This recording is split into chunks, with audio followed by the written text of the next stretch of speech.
Hey, it's Blake with LS2, and today I'm going to be showing you how to connect the focal to Bluetooth, but also how to connect multiple focals to each other. To connect the focal to Bluetooth, you first want to ensure the device is actually on. Once the device is on, you'll press and hold the function button until the indicator light quickly flashes red and blue.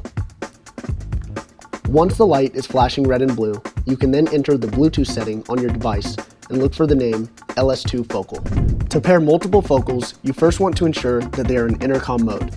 To do this, just press on the intercom buttons on the back of the focal once. They are now both in intercom mode.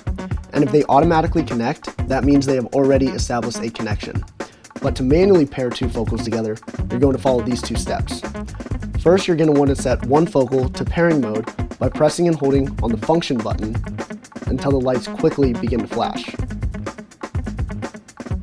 Then on the other focal, you're going to want to enter searching mode by pressing and holding on the intercom button until the lights slowly flash.